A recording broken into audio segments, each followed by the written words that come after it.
So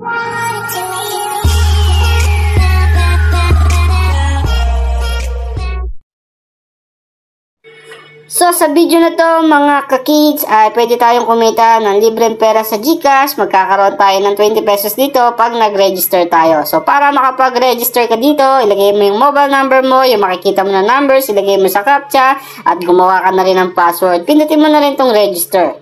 So pagka meron na kayong account dito mga ka-kids ay kikita na tayo dito ng 20 pesos. Bonus to na bibigay sa inyo once na mag-register kayo. So pag-uusapan natin dito mga ka-kids, yung kitaan nila rito. Meron silang binibenta rito ng mga package na kung saan ay pag nag-avail ka or bumili ka, kikita ka dito ng GCash. So dito nga, merong 150 pesos lang, 31.5 pesos yung kikitain mo kada araw at dito ay pwede ka rin kumita ng 78 pesos kada araw, 140 pesos kada araw, 300 pesos kada araw at pwede ka rin kumita dito ng mas malaki pa. Depende doon sa produkto na binili mo.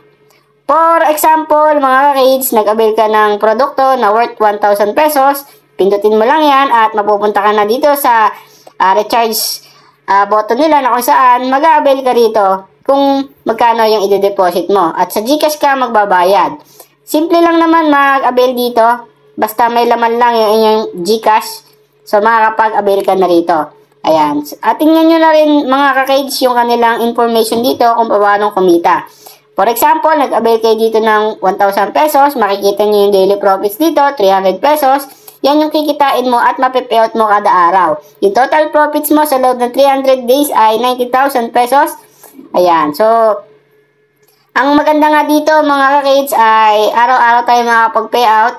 Depende kung ang binili nyo na produkto ay mas mataas doon sa 100 pesos nila na minimum withdrawal. Ayan, ganun lang naman kasimple mga ka-kids ang gagawin natin. Mag-a-availan tayo ng mga produkto dyan. At alamin nyo syempre kung ano ang gusto ninyo. At dito nga mga ka-kids ay pwede tayong kumita sa pamamagitan ng pagre-refer ng kaibigan. So nakalagay dito 31% plus 3% plus 1%. Pwede tayong kumita rito ng 35% commission. Kailangan nyo lang gawin ay i-share nyo ang inyong link. Ayan, i-post mo na yan sa mga platform na meron ka. At kung meron ka ng income dito, kailangan mo i-buy ng inyong GCash information.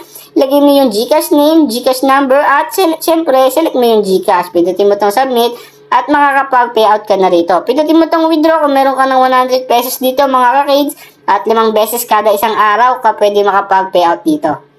So, subukan natin dito mga kids mag-withdraw ng 2,020 pesos. Try natin kung marireceive natin yan. So, makikita nyo dito, September 15, 11 ng umaga, 2,020 pesos pending. So, makikita nyo dito mga kids, meron tayong na-receive na 2,020 pesos sa ating account. So, nakalagay dito, GCash, you have received money in GCash, 2,020 pesos of GCash. At makikita nyo rin dito na talagang success na yung payout natin. So, yan, mga ka-kids, ay pwedeng-pwede talaga natin siyang pagkakitaan. 100 pesos lang yung minimum withdrawal nila at mabilis na tayo makapag-withdraw sa kanila.